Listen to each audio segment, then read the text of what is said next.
5-minute movie reviews, the scariest movie review show on YouTube. Oh man, that is a really fun intro to do, and I'm going to keep doing it, so if you don't like it, oh well. Welcome back to 5-minute movie reviews.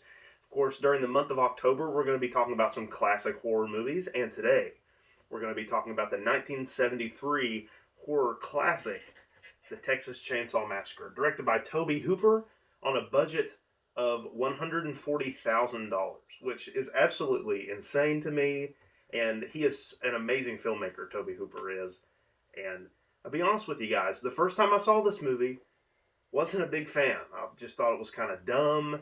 I watched it when I was younger, so maybe I didn't appreciate it as much, because on a rewatch a couple days ago, I actually enjoyed this movie a decent amount. It's actually a lot better than I originally thought.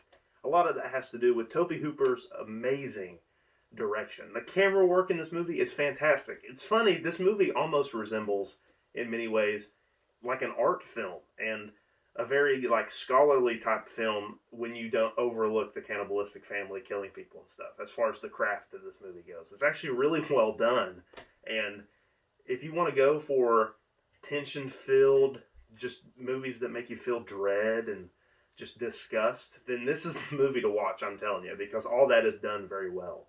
The tone of this movie, from the beginning, is just pure unsettling, and a lot of that is due to Tobe Hooper's amazing camera work in this movie, the way shots are framed, the opening of this movie, where it's just a very, very slow panning shot of this skeleton remains that are kind of perched up. It's weird to describe if you haven't seen the movie, but it's a very long shot with minimal music, and it's done very well. It's very creepy.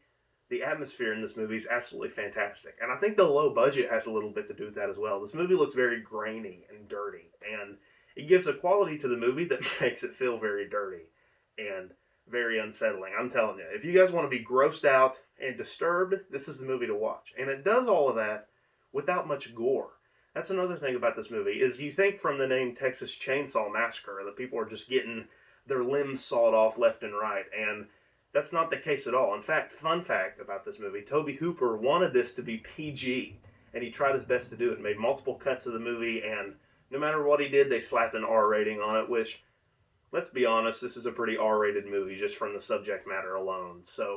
But Tobe Hooper wanted a PG rating. He didn't want it to be very gory. A lot of the violence is implied, or it's just kind of shown real quick. Not a lot of blood in this movie, and from a movie with this title, that's pretty weird to think about. You know, if you don't really like gore fest and you want a kind of thought-provoking horror, then surprisingly, this movie might be right up your alley. I'm not even kidding. Now, this movie, I don't love it.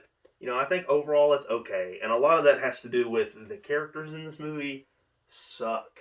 They are so boring, and you don't care about any of them. The only reason you know their names is because they won't shut up yelling their names at each other for a good portion of the movie. Very awful characters. All you want to do is see them get killed. And if that's what you watch a horror movie for, not for characters, you just want to see a bloodbath, then hey, you know what? Go ahead. Because, you know, if you want to see people die, then that's what they're here for. They're purely cannon fodder.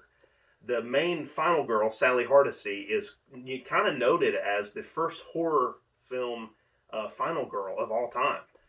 And, you know, that is pretty important for the genre. That trope's obviously been there forever. I mean, it's still there. And final girl's obviously synonymous with horror, especially like slasher films. And that's probably the only reason that she's notable, is because she's the first of her type of character. Because as a character herself, with, you know, emotions and a backstory, yeah, there's nothing there. Sally Hardesty's just kind of there to be like the audience character in the film, experiencing all this horror.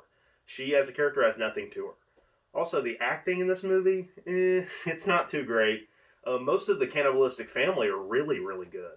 And a lot of these people are unexperienced actors. The actor who plays Leatherface, actually, Gunnar Hansen, does a good job, and this was his first movie. So all of that acting is good.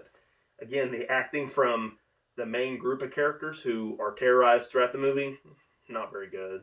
Marilyn Burns, bless her heart, she passed away a couple years ago. I've heard she's been good in other things. This is the only thing I've seen her in. But as Sally Hardesty, yeah, she's not very good.